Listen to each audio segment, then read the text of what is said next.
the most wonderful real estate podcast ever. The show that gives you the lowdown on how to become a successful real estate entrepreneur. With more than 30 years of experience, America's top female real estate investors one is an expert in financial freedom and turning dreams into realities. Now's your chance to become a Dwandonaire with the help of Dwan. Here's to a flaming hot foreclosure market with the help of Dwan. Cheers.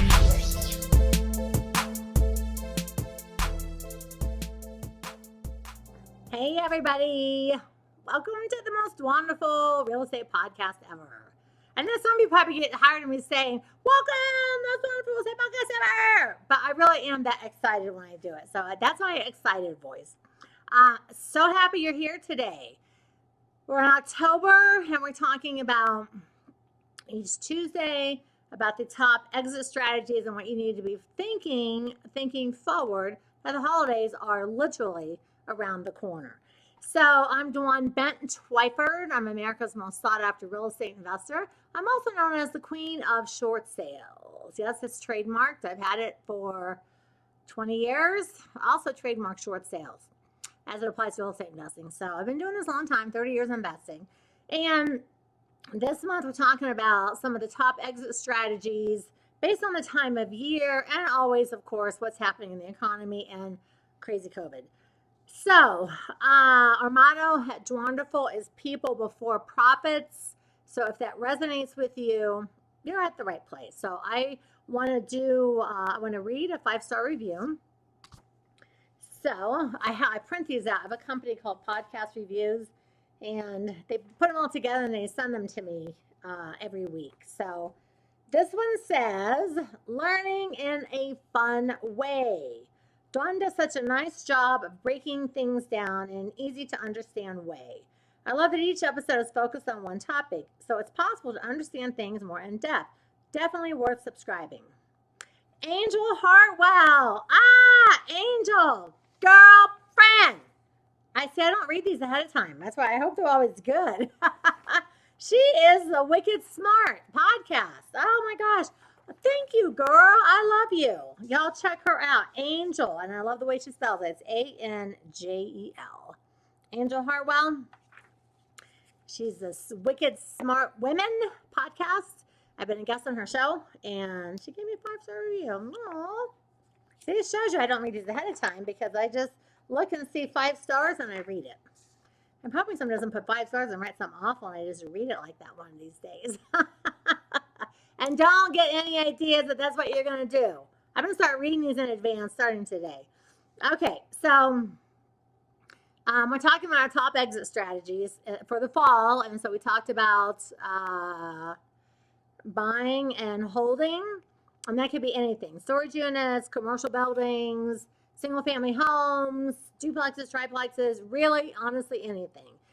And we talked about quick flipping last week, and I went off on a little bit of a tangent about depression.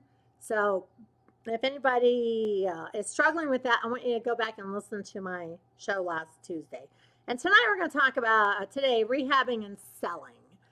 So, because a lot of people rehab and they keep it they become a landlord. But rehabbing and selling.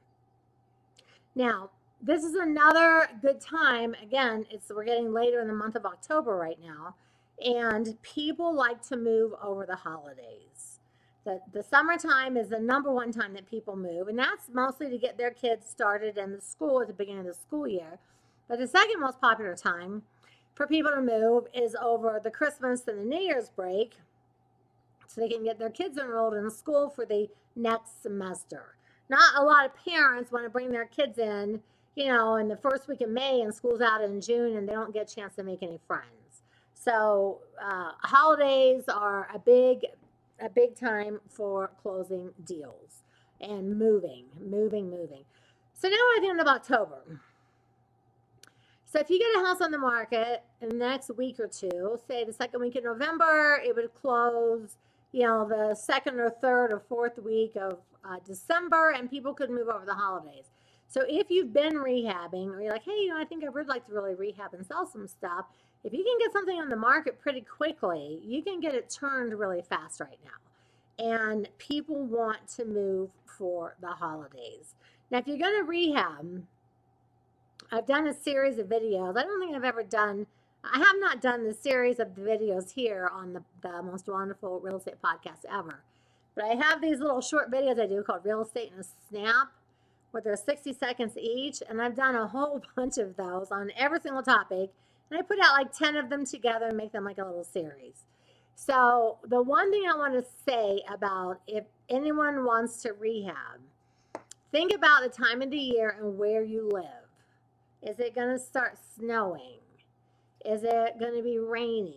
Do you live in Florida and it's beautiful and sunny all the time? It's finally not so hot out that you can do it. Think about the time of the year. Think about obstacles with weather.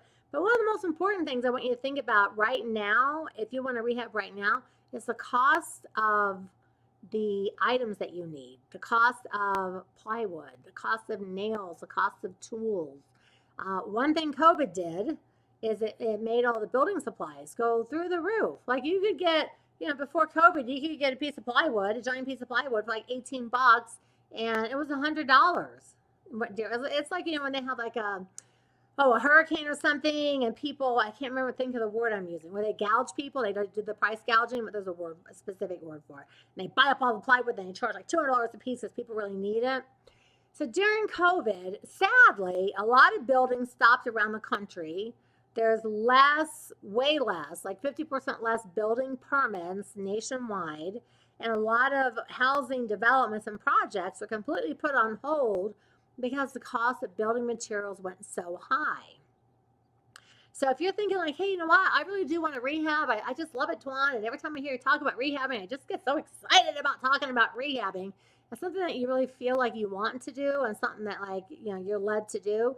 I want you to just really think about different types of rehabbing and where you can get things. For example, let's see here. Can I turn my camera around? I don't know. I'm going to try this. I don't mess up any of my cords. No, I can't mess up all my cords. Okay, so right there, I have this really beautiful custom-made wood bar. It's a tall bar. It's all out of log. It's beautiful and it's custom-made. And so what I did, I was looking on Craigslist, and I found a store that was going out of sale, and that was where they used to do receipts and sign people up and stuff, and I got it. Now I have over here, I have a log table. It's a 6-chair custom-made log table. I found a couple that was retiring, and they were moving into a motorhome, and they were going to spend the rest of their lives traveling the country, and they were getting rid of all of their big furniture. So I just have too many things plugged into my computer to turn it, but I'll put a picture up. Well, you've seen pictures on my pages. So the log table that would normally be maybe $1,800, it was a couple hundred. The bar was a couple hundred. I got log furniture in there. I mean, we were looking at log beds back when we got married. They were $1,800. We bought ours for $400. So people get rid of things like cabinets. Most of the houses that we have rehabbed, we go to all these repurposing and these oh gosh, the word I want to say salvation, but that's not it. Salvage. I'm sorry, I lost the word. Salvage. Salvation is important too.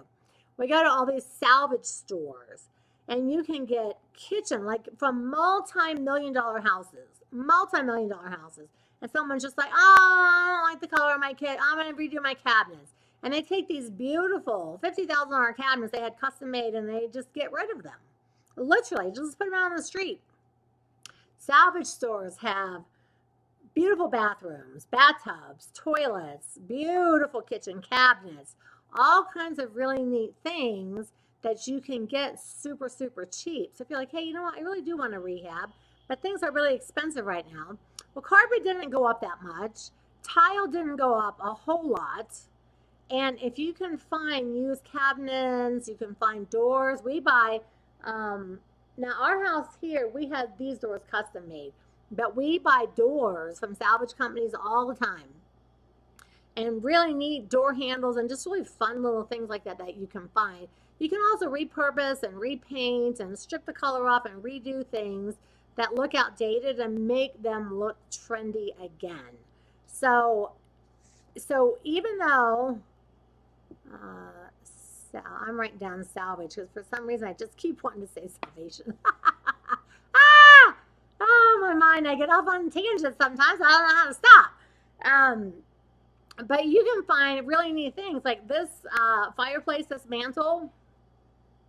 Now this is, I mean, you may find something like that in a salvage store. This is definitely one of a kind. This is an entire tree that was cut in half off our property actually, and we had it all stripped down and everything. It had died. It took 8 guys to carry that thing up the stairs, but that's custom. But look how cool that mantle is. Those are all log studs that go into the wall to hold the weight of it. And that is one big giant, I don't know, that's like, what is it, 30 feet? I don't know how, this is a big living room. You can find stuff like that all the time. In our antique store, we get so many old mantles and really neat old things that people bring in and they sell them for like $50. And people don't know that stuff like that's available. They just go in and want to buy everything new. So I'm not saying don't rehab. I'm saying if you're going to rehab with the building supplies up and appliances are up. I mean, I went looking for refrigerators just 2 weeks ago. And this one refrigerator was like $2,800. And I was like, that is like a $1,500 refrigerator. And then so I was looking at something a little less expensive. My mom moved into her own apartment in a senior building and she wants to have a small fridge. Well, they had these small fridges that were $1,500. I'm talking like apartment size, small fridge, $1,500. And they said, we only have the ones on the floor. We can't even order them right now. I'm like, why do you not have refrigerators? And they said, well, because of COVID, so many people were laid off work and not able to work. And so they fell behind on building. And then with the gas and the driving and the truckers, they weren't able to ship. And so one of the stores was a little tiny appliance store because I had already been to Home Depot and Best Buy and all the big places. And she said, we can't even get anything for 4 weeks. And if you want something in a specific color, so basically everything on the floor, you couldn't take it out of the store. Now, in Iowa, we go to the Home Depot all the time for appliances, and we just go in and load them up in the truck, and off we go. But here in Colorado, there was not one single store that had one appliance that we could take with us, and the order to wait was over a month. And the prices were ridiculous. I was like, oh my God, why is it so expensive to buy a refrigerator? But everything became more expensive. And then the girl, like she says, well, listen, it's not that they are so expensive to make them, but the factories were closed, the people were closed, they couldn't make them, they couldn't get them shipped, they can't get them delivered, gas has gone up, everything's gone up, this and this and this, all the lockdowns, and now they're back ordering for, a black refrigerator is on a back order for 6 weeks. It's like, that's insane. So that tells me, and I already know building prices have gone up because we have one rehab up here in the mountains we're doing over on 17 acres. And we always go to salvage yards and we always look for things. But I'm telling you, Craigslist. There's so much stuff on Craigslist, you will not believe it. That's how we got a lot of our, the bar and the table, and a lot of things that we got them on Craigslist. And they were from moving sales. So when you see people having moving sales, go check it out. Like I said, we bought a king-size log bed, a full-size and a twin for $400, $500, $600, $700 in total. Beautiful custom-made log furniture because the one couple was moving to Denver. Our table and our bar because they were downsizing to a motorhome. And not that you would buy beds and things for a rehab, but cabinets, appliances, like so many things, you can get so cheap if you'll just take the time to get out and check out some of the salvage places and get on Craigslist, go to moving sales, go to things, and especially the salvage yards that take cabinets out of expensive houses. We have bought some beautiful cabinets for some of our rehabs that were honestly just a few $100s. We bought this one island for a kitchen, and she paid $7,500 to have it installed in her store. It was her centerpiece in her store. And so she put it up for $500. She goes, I got to get rid of this island. It's taking up too much space on my store. I need room. And so she had it for $500. So we go over there, and this is a furniture store. And the woman bought it from somebody else and had this giant island, but like an island that you would have in a kitchen, but much grander and much larger, custom made out of all log. And she goes, oh, I just have her $500. Because, I don't know, it's going to take a freight train to move this thing out of here. And she went on and on about it. So Bill and I went and looked at it and made an agreement, gave her the money. And then we came in with a trailer and like just a couple tools, just pop, pop, pop, and just took it apart. And she said, well, if I had known it was that easy to take it apart, I would have sold this thing for $2,000. I cannot believe you guys took this thing apart in less than a half an hour. And she was upset. I was like, well, do you want it back? Just give us back our money. She says, no, I don't want it back. But I mean, you guys stole that. I was like, hey, you had it for $500. We came and looked at it. We asked you twice, are you sure? And you said yes. Because she didn't know how easy it was to actually take apart. But we know that because we have so much log stuff in our own home. So, and we put it in one of our rehabs and made it the island kitchen. And then we had the cabinets. We actually made the cabinets. My daughter and I made the cabinets. And that kitchen was so beautiful. The first couple, they were like, oh my gosh, I've never seen a center like that. I mean, it's the island. I can't believe that's in this house. And it literally sold the house. So put your thinking caps on and go to garage sales, go to estate sales, go to moving sales, go on Craigslist, go to salvage places. And you can still rehab and do really good on your money and saving money. If you'll just take a few minutes to go look for things. If you have to buy plywood and stuff like that, like from Home Depot or Lowe's, it's going to be a lot. So save money in other areas, but with really super nice stuff. Okay, all right. So we are getting to the end of October. So we're going to do, I didn't write this down ahead of time. We're going to do spiritual this week. And so I'm probably going to get some flack from some of you for saying this. But I do think Halloween is a double holiday. Now, I have dressed up most of my life, taken my kids, done all the stuff. But now that I'm more spiritually aware of things that are happening, it is the day that actually celebrates the dead and the devil and just all this stuff. And it falls on some pagan calendar. I don't know. There's a whole bunch of stuff that goes with it.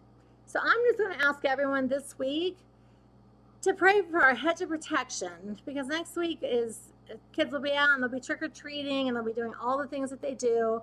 I'm just going to ask you this week to pray for a hedge of protection over all the people that are out doing what they think is a fun, normal, great, amazing, fun holidays, everybody's favorite time of year to dress up, and just pray for a hedge of protection over people to be safe. Okay? So, back next week, same bat time, same bat channel. Don't forget, you can find me at dwanderful.com or at dwanderful, and the truth is in the red letters. Ciao! Thank you for dropping by to the most wonderful real estate podcast ever, making real estate investment wonderful each and every time. And for more information on how to make your real estate dreams a reality, keep an eye on dwanderful.com and be sure to become a member.